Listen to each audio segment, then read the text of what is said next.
Diddy's downfall has sent shockwaves through the entertainment industry and beyond. The blast radius from the uncovering of his alleged offences could yet swallow many more powerful and famous figures.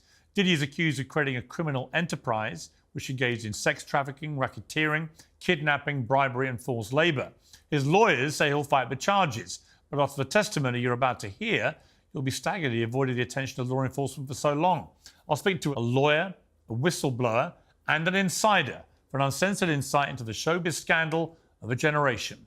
And Jaguar, I'm going to start with you. You've been called a whistleblower. You knew Sean Diddy Combs for a long time. You attended a number of his infamous parties. And in 2022, you made headlines after comments where you called him a sex trafficker. And in response, you were called crazy and jealous. Do you feel vindicated by the events of the last few weeks? No, not at all. Because he's just the beginning. Until him and his cohorts are all held to account publicly and legally, the victims, they're not safe. How bad was it? That's what I care about. I care about the victims. No, I understand. How bad was it, do you think, what was going on? I'm going to tell you right now that me, as a woman who has been in the industry for over 30 years, I've been performing live since I was 13. My first handler was McKinley Horton. I come to find out 25 years later that a scar that was on his face with a very elaborate story he gave me was put there by a woman who he assaulted. To live through these things and hear your elders in the business, people like Patti LaBelle say, just avoid him, honey. And being taught to be just avoid him, honey. It's not good enough. Not when you live through these things, you're still suffering the PTSD created by all of this, and you're talking to a victim that's 20 years younger than you, and she's telling you the exact same thing that happened to you. Right, there's been a lot of rumour mill about what has happened in the rap world. A lot of allegations that the misogyny in the lyrics clearly was based on a general misogyny towards women away from the music. And that clearly seems to have been borne out by these charges against Diddy, which if he's found guilty of all this, he's never coming out of prison. How dangerous do you think... Thank God. How dangerous do you think he is as a person? I think he's one of the most dangerous people I've ever met. A lot of people have been questioning, well, she doesn't really know him. She has no knowledge of him. She doesn't have a picture with him. I'm smarter than Claudia Jordan. I would never take a picture with the devil. Everyone knew he was the devil. He's been the devil for 30 years. He's been covered and protected by not only Clive Davis, but Lucian Grange. He was selected to be the demon that he is, to keep the culture in line so the industry could continue to rape it for all of its precious jewels. We have too many lost. The list of lost is ridiculous.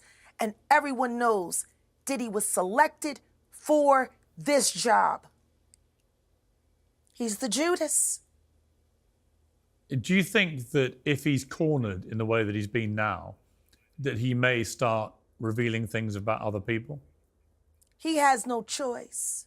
His ego and his drug addiction won't allow him to do anything different. Anybody who thinks he's not going to talk is crazy.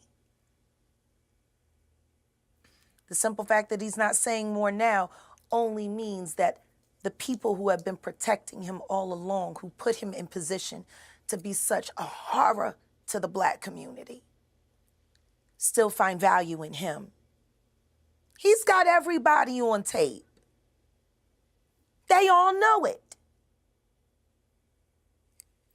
It's a mess. For those who were never at these freak-off parties, what were they like? See, this is the thing. Everything that I'm about to say to you is not my firsthand knowledge. It is my firsthand witness account experience. I was a sex worker. I was a dominatrix before I got my record deal. That's how I know how the dark world and the sex world and the entertainment world run hand in hand. That's why the movie Blink Twice is so important. Salute to Zoe Kravitz. The sex workers that I have worked with throughout the years and continue to work with even to this day have worn hidden cameras. I have my own tapes. I've seen what they do.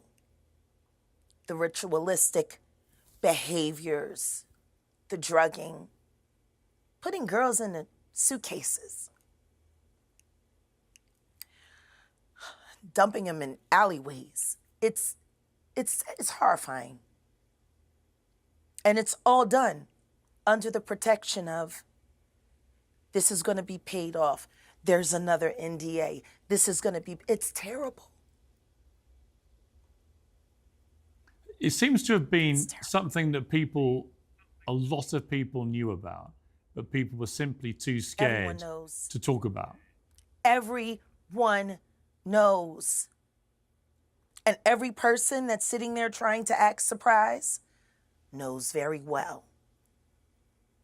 The whole point of this, like Cat Williams said when he sat with Shay Shay earlier this year, the whole point of this is for them in a coordinated effort to pretend like none of it is real for the public's perception. But everyone knows what's going on, and it's been going on for years. It's been going on before Diddy. See, people keep looking at him like he's the Sputnik that came out of nowhere. This is someone who was designed to be what he is. We got to stop making Diddies. And if we're going to do that, then we got to go back. We got to go back to even further, the mentors of these people. Because Diddy was taught how to do what he does systematically, and Clive Davis has been his greatest teacher. Look, Clive Davis is not here to respond to that. Jaguar, guess they're on vacation. If this goes to court, Jaguar, do you think that the world is going to be shocked by what comes out? Oh, absolutely. I just don't know why they are. It's been happening in front of everyone's faces for decades.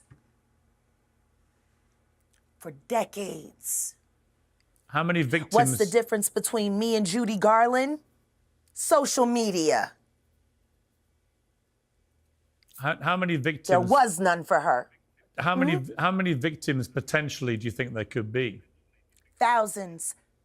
Thousands. I've talked to hundreds that I deal with still myself. I think people should really look into that more. I am friends with Albie Shore. I love him. I love his children. I knew Kim. We used to all hang out together at the Kit Kat Club back in the mid-90s when Diddy was first starting his reign. I watched that whole thing happen. And everything that Albert has been through, every attempt on his life that has been ignored by the authorities, it all leads back to Diddy, and everyone knows it. The wiretapping of the phones, putting AirTag on children during visits, these are normal practices that these people do. Jaguar, I've got to leave it there. I really appreciate you joining me. Thank you very much. Thank you for having me. And thank you for caring. I do care. Thank you very much.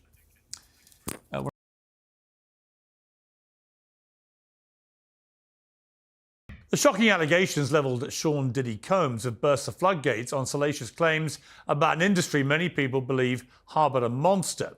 Understandably, the internet's ablaze with claims about these events and whether other powerful figures were involved too. Well, last week I interviewed Jaguar Wright, a singer-songwriter who's made claims about Diddy for years. Those claims had already received a lot of attention in the media across many platforms for many years. And that's the thing about platforms. The reality of the modern world is that pretty much everyone has a platform as long as they have something to say that other people want to hear. That's why we invited her on to be interviewed. The people making these claims have an audience with or without shows like mine. Well, Jaguar Wright unexpectedly made several serious allegations about Jay Z and Beyonce during that interview. As I said in the moment, they were not present to respond or defend themselves, but now they have. Their lawyers contacted us to say that those claims were totally false and have no basis in fact, and we've therefore complied with the legal request to cut them from the original interview. Editing interviews is not something we do lightly at a show called Uncensored. But, like the proverbial cries of fire in a crowded theatre, there are legal limits on us too. And we apologise to Jay Z and Beyonce.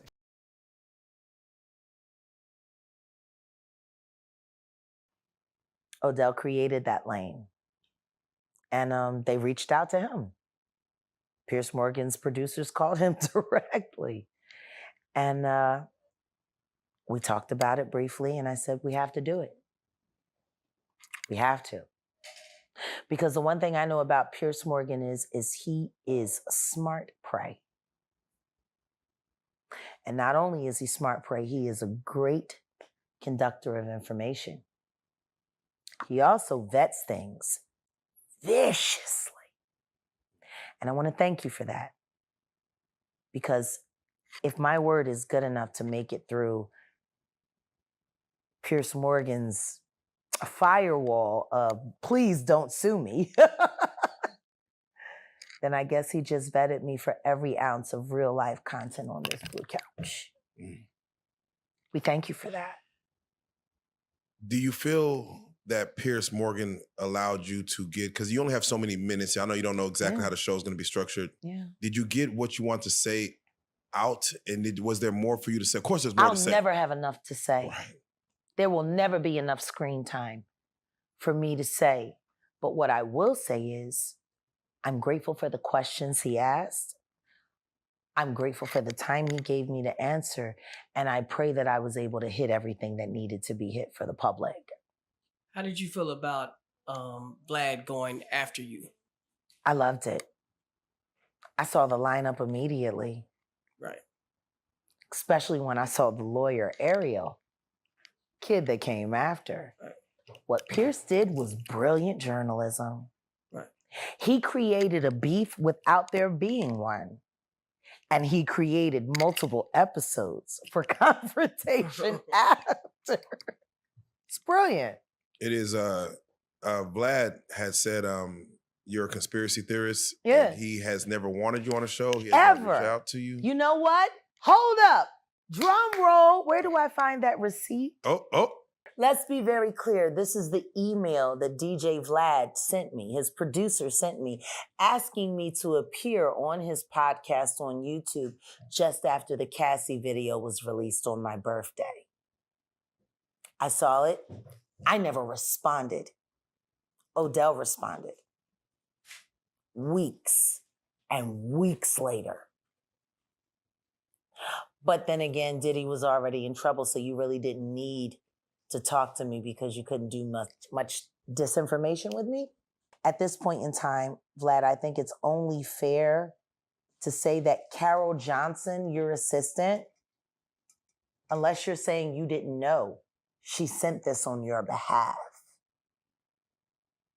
You did want me on your show.